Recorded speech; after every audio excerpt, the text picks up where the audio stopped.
All right. So first, could you explain the difference between market-centric and user-centric models? Yes. So I would just say first, as an overall comment on both of them, and really all of the different solutions that I've seen so far, is that the non-featured artists, that would be the musicians, studio musicians and studio vocalists, right, get zero. And that's an important thing to remember about streaming altogether, is that they get nothing, right? Yep. And so no one has no one's paying them now, and no one seems to be including them on the user-centric models that we've seen, or the other models, right? So, having said that, let me just say that that's a loose end that needs to get taken care of, and it's a very important loose end. Yeah. But it hasn't. No one's really addressed it so far. Okay. So on the market-centric, let's talk about market-centric, because that's at its core, that's what all of these services base their royalty structure on, right? Okay. And that would really be kind of what I call a hyper-efficient market share distribution of revenues, right? Mm-hmm. The revenue may come from advertising, it may come from subscription, but it's essentially divided up the same way.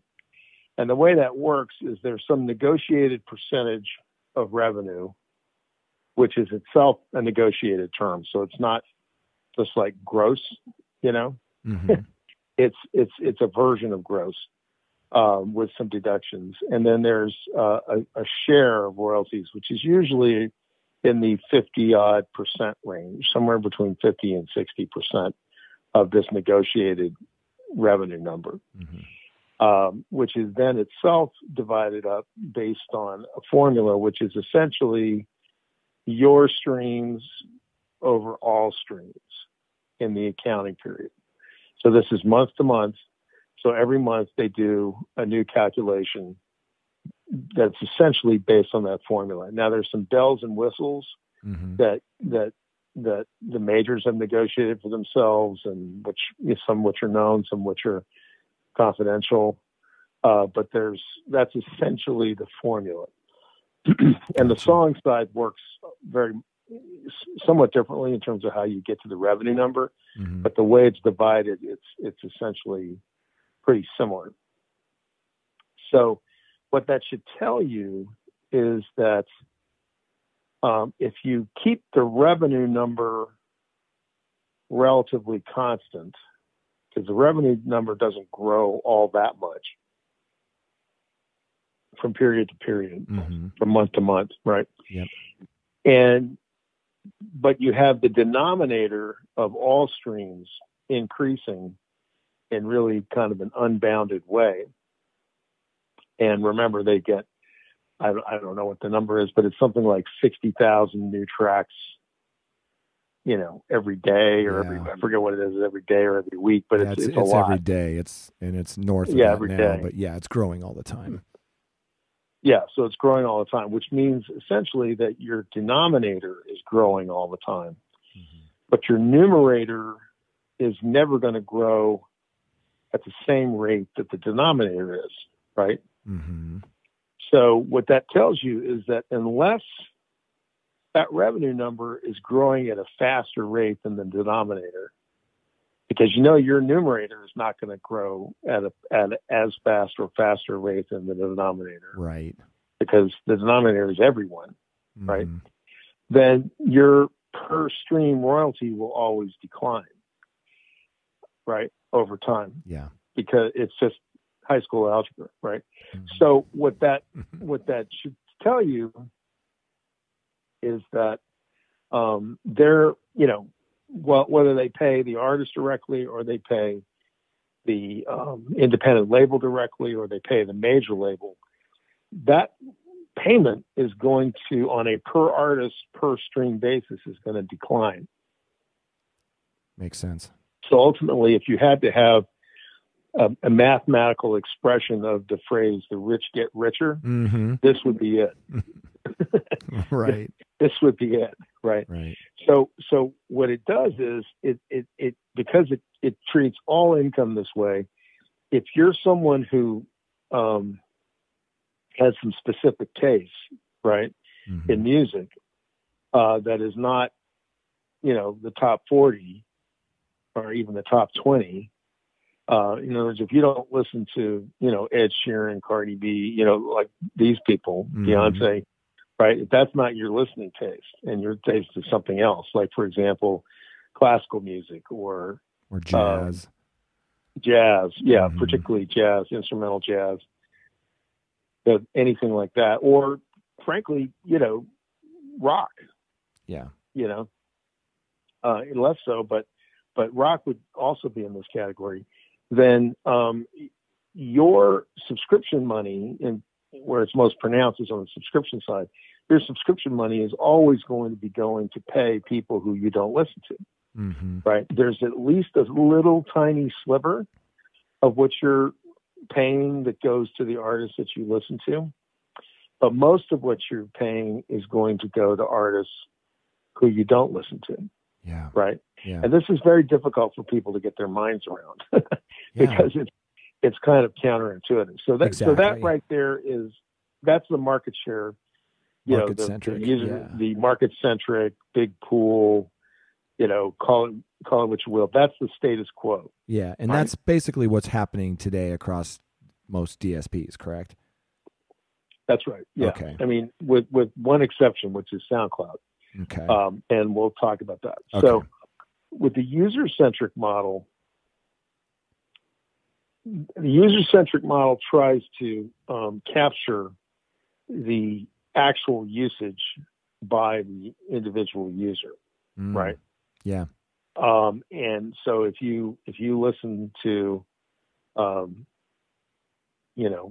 Miles Davis all month, or Miles Davis, Charlie Parker, right? Or contemporary jazz people every month, or if you listen to, the Berlin Symphony Orchestra, or someone who is, whoever that person is, indie rock person, Robin Hitchcock, whoever it might be. Sure. Right. Either current roster or catalog, or even what they call catalog now, which is not what I would ever have called catalog, but it's 18 months, I think now is what passes for catalog. Then all of your money will go to the artists who you actually listen to on a per stream basis of some kind. Now, what's important about the per stream concept is that nowhere in these deals do they actually say, and this is true of the market-centric deal too, nowhere in these deals do they ever actually negotiate as a deal point a per-stream rate.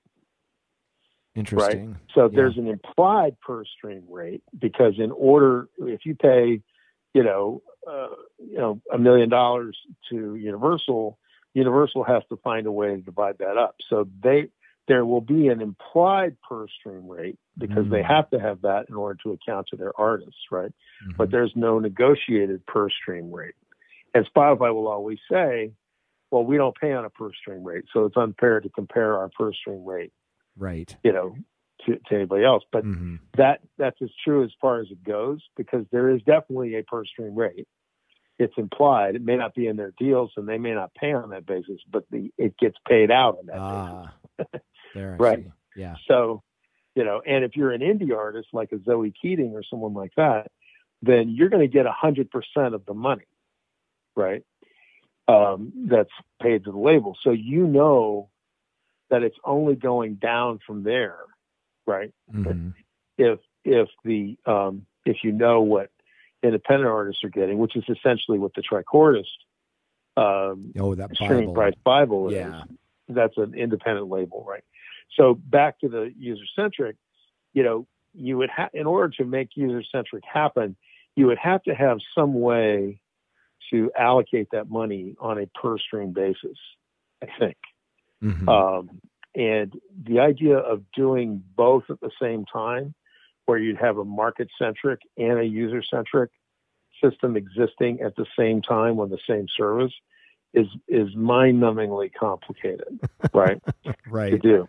Yeah. So the chances of that happening are kind of in the limit, Yeah. So what you see happening in the market is you see like SoundCloud coming up with their what they call fan powered royalties, which is kind of a version of user centric, where they say if you want to be in this game, then opt in to our fan powered royalties, and going forward we will pay you on that basis. And I have a theory of this, which I call the ethical pool, Mm-hmm. which is essentially that same concept, right? Which is rather than try to mix the two together, which I think would be really difficult to do. Yeah. You get the artist, and I would say also the fan can opt in to the what I call the ethical pool, which is similar to the fan powered royalties with SoundCloud, where you say, okay, I want to be in this and I don't want to be in the other one, right? I don't want to be in the market centric, so don't let anyone use my music unless it's going to be paid on the user centric model, Okay. right? Yeah. Now that still gets complicated, but you have, I think, a better chance of making that happen than you ever would to try to convince them to run both at the same time. Because that will, or to change over their major label deals to be user centric, because that would require renegotiating all those deals. And they're not going to do it. No. They're just not going to do it. It's too much. Right. It's too much. But, that doesn't mean to say that there couldn't be a world where some artists can opt in to the user centric model, because the choice for those artists, I would say, is more of, do I even want to do this at all? Right. And if I do, then I want to do it this way, because I'm streaming is cannibalizing my physical goods sales.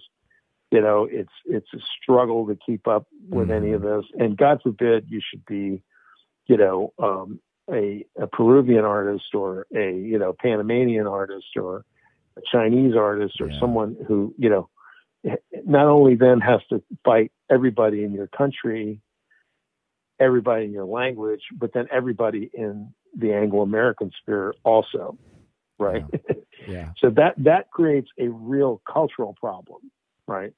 But when you look around the world and you see that Spotify, and really Spotify, and to a large extent Apple too, but mostly Spotify, is the dominant music service, right?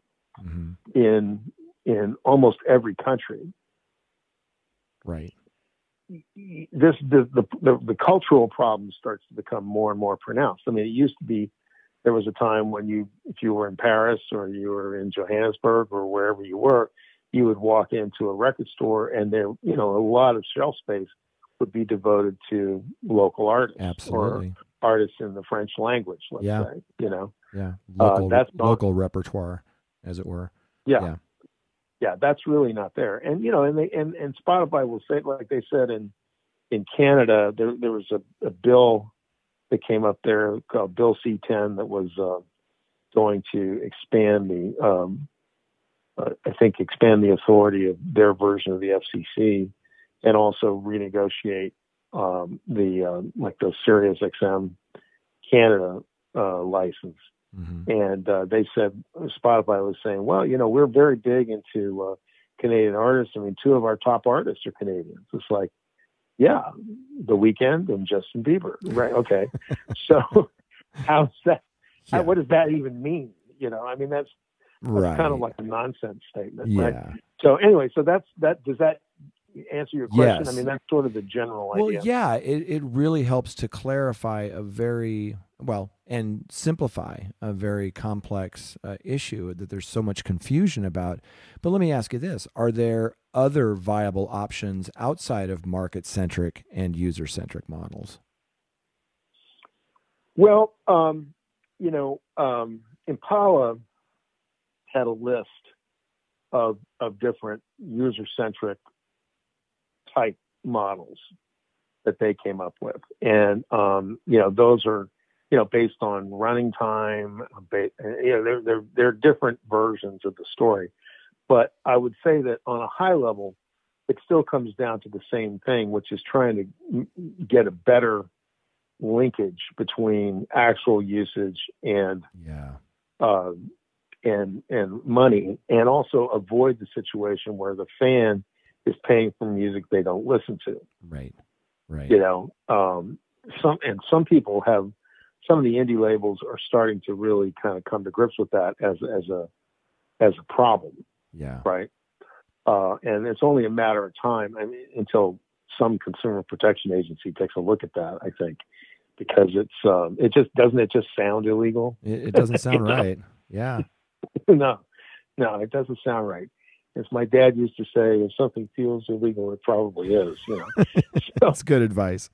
Thanks, Dad. Good advice. Yeah. Yeah. Mm-hmm. So how do you see the roles and responsibilities of overhauling streaming remuneration from, DSPs versus rights holders? Because there's a lot of misinformation, or people don't fully understand that the payment for streaming is paid to the rights holders typically.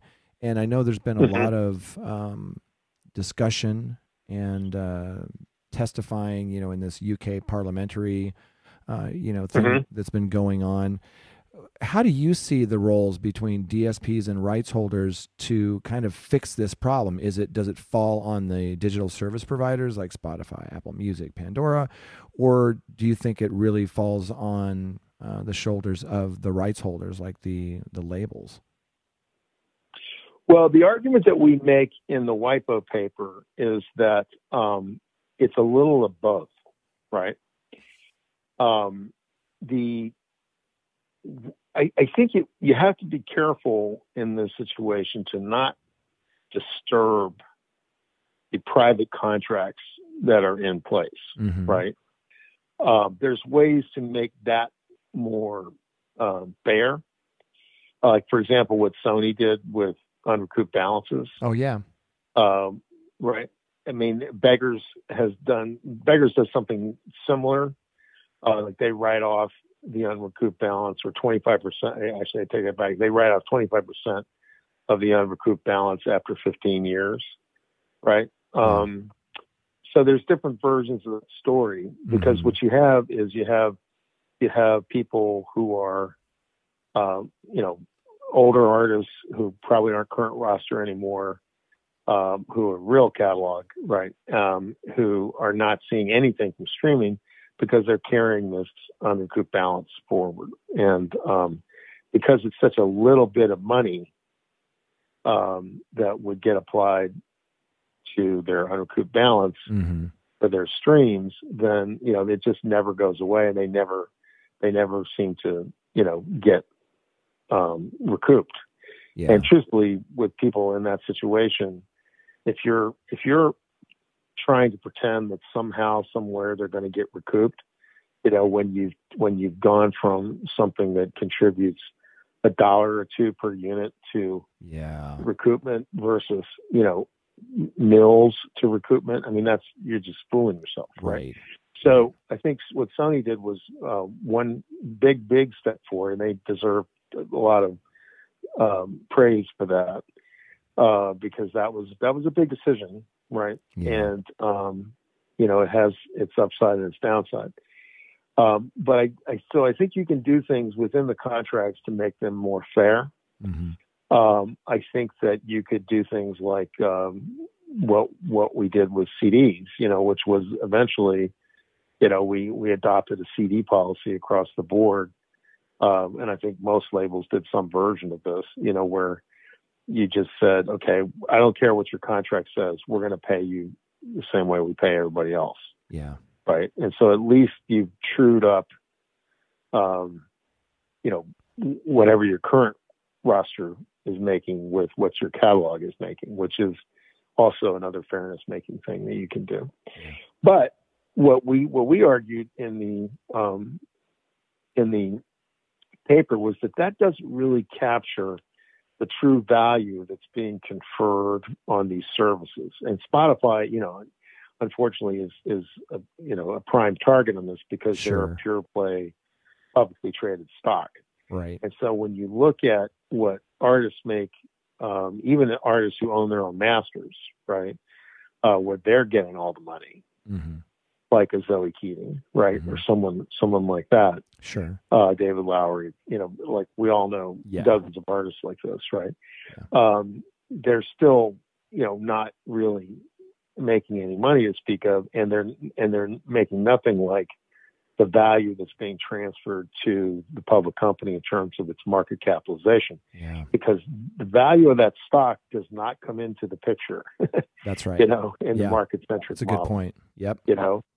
And so what we said was, well, Spain and Hungary, for example, are two countries that have adopted in their national law an obligation on the service to pay a version of equitable remuneration, which is a European ex-US really concept, but mm-hmm. it's similar to what we find in this country with Sound Exchange, right? Mm-hmm. Where Sound Exchange pays a portion of the money to the union trust funds, and that gets paid out to the session players, and it's not a small amount of money, at the end of the day. Yeah. Right. Well, that doesn't exist on the on-demand streaming side. Mm-hmm. And as you have, and remember, in those countries, practically everywhere outside the United States, artists get paid for radio airplay. Right. Right. Yeah. On the artist side, they get paid directly through their PPL or through their collective management organization. Yeah. Right. So our argument was something like that needs to happen on the streaming side, as streaming becomes more of a replacement for radio. And this issue was actually discussed in some detail at the Digital Culture, Media and Sport Committee hearing in the UK, right? Yeah. That you referred to a few minutes ago. So this is really kind of what we were focused on, is that there should be something which is kind of a hybrid that we called streaming remuneration, which is would be a new royalty, but it would be paid the same way. So you would take advantage of the fact that you already had these collective management organizations that have the billing relationship with the musicians and the singers, so that you some people have no transaction costs, but you'll at least theoretically be able to reduce your transaction costs to a market clearing level, and let them collect the money from the services, which the services should pay to them, at least for the featured artists and the non-featured artists, outside of the record deal, outside of recoupment, right? Mm-hmm. Because there's value transferred to those companies that's not reflected anywhere else, right? In the form of their market capitalization.